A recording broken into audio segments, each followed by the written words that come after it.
ಜಲಾಶಯದಲ್ಲಿದೆ ಇತಿಹಾಸ ಪ್ರಸಿದ್ಧ ಬೋರನ ಕಣಿವೆ ಜಲಾಶಯ.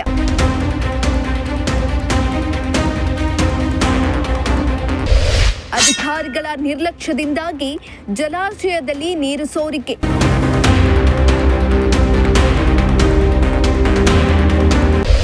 ನಿರ್ವಹಣೆಯ ಕೊರತೆಯಿಂದಾಗಿ ಸೊರಗುತ್ತಿದೆ ಬೋರನ ಕಣಿವೆ.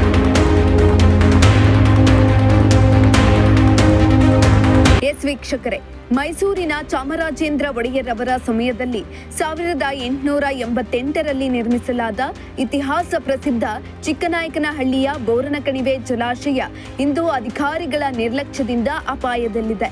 ಸಣ್ಣ ನೀರಾವರಿ ಇಲಾಖೆಗೆ ಒಳಪಡುವ ಈ ಜಲಾಶಯದಲ್ಲಿ ನಿರ್ವಹಣೆಯ ಕೊರತೆಯಿಂದ ಗಿಡ ಗಂಟೆಗಳು ದಟ್ಟವಾಗಿ ಬೆಳೆದಿದ್ದು ಇದರಿಂದ ಅಣೆಕಟ್ಟಿನಲ್ಲಿ ನೀರು ಸೋರಿಕೆಯಾಗ್ತಿದೆ ಅಂತ ಸ್ಥಳೀಯರು ಆತಂಕವನ್ನ ಹೊರಹಾಕ್ತಿದ್ದಾರೆ.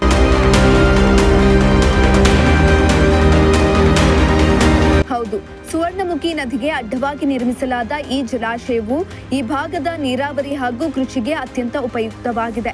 ಇದಲ್ಲದೆ ಬೋರನ ಕಣಿವೆ ಜಲಾಶಯವು ನೈಸರ್ಗಿಕ ಸೌಂದರ್ಯದಿಂದ ಕೂಡಿರುವ ಪ್ರಸಿದ್ಧ ಪ್ರವಾಸಿ ತಾಣವಾಗಿದ್ದು ಈ ಪ್ರಕೃತಿ ಸೌಂದರ್ಯವನ್ನ ಸವಿಯಲು ಸಾವಿರಾರು ಪ್ರವಾಸಿಗರು ಬರ್ತಿದ್ರು. ಆದ್ರೆ ಇದೀಗ ಇಲ್ಲಿ ಮೂಲಭೂತ ಸೌಕರ್ಯಗಳ ಅಭಾವದಿಂದ ಪ್ರವಾಸಿಗರ ಸಂಖ್ಯೆ ಕಡಿಮೆಯಾಗಿದೆ.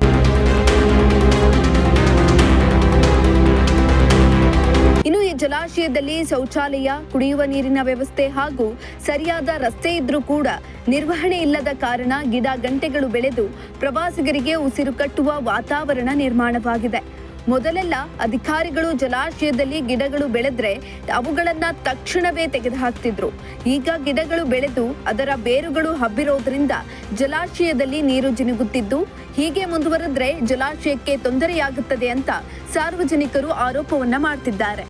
ಬೇರುಗಳೆಲ್ಲ ಏರಿಗೆ ಹೋಗ್ಬಿಟ್ಟು ಅದು ನೀರೆಲ್ಲ ಜಿನುಗ್ತಾ ಇದ್ದಾವೆ.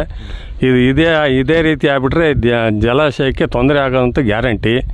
ಇದಕ್ಕೆ ಜಿಲ್ಲಾಡಳಿತ ಆಗ್ಬೋದೋ ಇಲ್ಲ ತಾಲೂಕು ಆಡಳಿತನ ಇದರ ಬಗ್ಗೆ ಗಮನ ಹರಿಸ್ಬೇಕು ಅಂತ ನಾವು ಕೇಳ್ಕೊತಾ ಇದ್ದೀವಿ. ನಾವು ಒಬ್ಬರು ರೈತರಾಗಿ ಇದನ್ನು ಏನು ಹೇಳಿದ್ರು ಯಾರೂ ಇದಕ್ಕೆ ತಲೆ ಕೆಡಿಸ್ಕೊತಾ ಇಲ್ಲ. ಜನಪ್ರತಿನಿಧಿಗಳೂ ತಲೆ ಕೆಡಿಸ್ಕೊಳಲ್ಲ, ಈ ಕಡೆ ಅಧಿಕಾರಿಗಳು ತಲೆ ಕೆಡಿಸ್ಕೊತಾ ಇಲ್ಲ. ನೂರಾರು ಜನ ದಿನ ಬರ್ತಾರೆ, ಪ್ರವಾಸಿ ತಾಣ ಇದ್ದಂಗೆ ಇದೆ ಇದು. ಆದರೆ ಇಲ್ಲಿ ರಸ್ತೆ ವ್ಯವಸ್ಥೆನೂ ಸರಿ ಇಲ್ಲ. ಯಾವ ರೀತಿ ಇದೆ, ಇನ್ನು ಅತಿ ಶೀಘ್ರದಲ್ಲೇ ಇದನ್ನು ಗಮನ ಹರಿಸಬೇಕು ಅಂತ ನಾವು ಕೇಳ್ಕೊತಾ ಇದ್ದೀವಿ. ಸರ್, ಇದು ನೀವೇನು ಹೇಳ್ತಾ ಇದ್ದೀರಾ ಅಂದರೆ ಗಿಡ ಗಂಟೆಗಳು ಬೆಳೆದು ಏರಿ ಡ್ಯಾಮೇಜ್ ಆಗ್ತಿದೆ, ನೀರು ಲೀಕ್ ಆಗ್ತಾ ಇದೆ. ಗಿಡ ಗಂಟೆಗಳು ತೆಗಿಬೇಕು. ಇದು ಗಾರೆಯಲ್ಲಿ ನಿರ್ಮಿಸಿರೋ ಅಂತ ಇದು ಹಿಂದೆ ಗಾರಿಯಲ್ಲಿ ಪ್ರಥಮ ಬಾರಿಗೆ ಆಗಿರೋಂಥ ಜಲಾಶಯ ಇದು.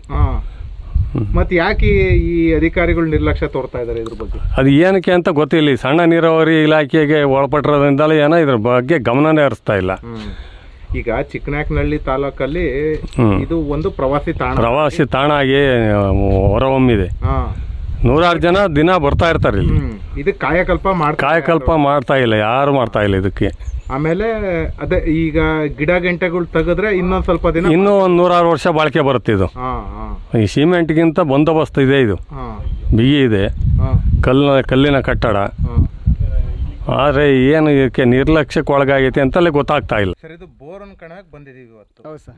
ಇದು ಏನು ಗಿಡ ಗಂಟೆಗಳೆಲ್ಲ ಇದು ಗಿಡ ಗಂಟೆ ಅನೇಕ ವರ್ಷ ಚಿಕ್ಕಡೂರ ಬರ್ತೀವಿ ಸಹ, ವಾರ ಕ್ಲೀನ್ ಮಾಡ್ತೀರಿ ಸಹ.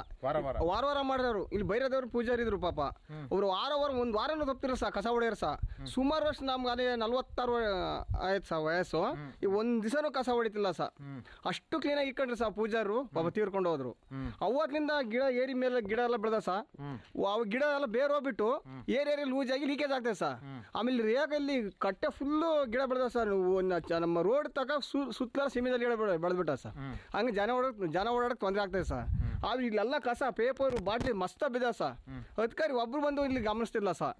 ಅದಕ್ಕೋಸ್ಕರ ಸರ್ ನಿಮ್ಗೋಸ್ಕರ ಹೇಳ್ತಾ ಇದ್ವಿ, ಅರ್ಜೆಂಟ್ ಸ್ವಲ್ಪ ಕ್ಲೀನ್ ಮಾಡಿಸ್ಬೇಕು ಸರ್.